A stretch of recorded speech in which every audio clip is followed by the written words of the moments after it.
இனிய வணக்கம் உறவுகளே. உலகெங்கும் வாழும் அனைவரையும் உலக மின்னல் அன்புடன் வரவேற்கின்றது.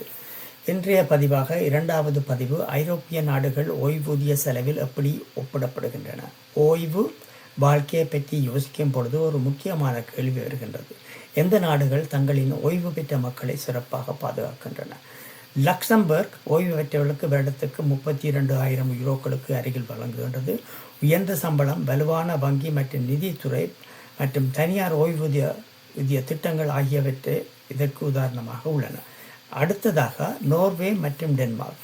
இந்த வடக்கு ஐரோப்பிய நாடுகளும் வருடத்துக்கு 30,000 யூரோக்களுக்கு மேல் வழங்குகின்றன. அரசு ஓய்வூதியத்துடன் வேலை சார்ந்த ஓய்வூதிய திட்டங்களும் இணைக்கப்பட்டுள்ளன. ஜிடிபியில் அதிகமாக செலவிடும் நாடுகள். பிரான்ஸ் தனது ஜிடிபியின் 12% மேல் ஓய்வூதியத்துக்கு செலவிடுகின்றது. அதனால்தான் ஓய்வூதிய வயதை உயர்த்தும் சீர்திருத்தங்களுக்கு எதிராக அங்கு பெரிய போராட்டங்கள் நடக்கின்றன. எனவே இது போன்று பகுதி 3 நாங்கள் மேலும் சில நாடுகளை பற்றி பார்க்கவிருக்கின்றோம். தயவு செய்து தொடர்ந்து பாருங்கள். இது உங்களுக்கு மட்டுமின்றி உங்களுக்கு விரும்பிய நண்பர்கள், உறவினர்கள் அனைவருடன் நீங்கள் பகிர்ந்து கொண்டீர்களேயானால் அவர்களும் இதனால் நன்மை பயக்கலாம் என்று கூறி உங்களிடம் விடைபெறுகின்றேன். நன்றி, வணக்கம். பகுதி 3 மீண்டும் சந்திப்போம்.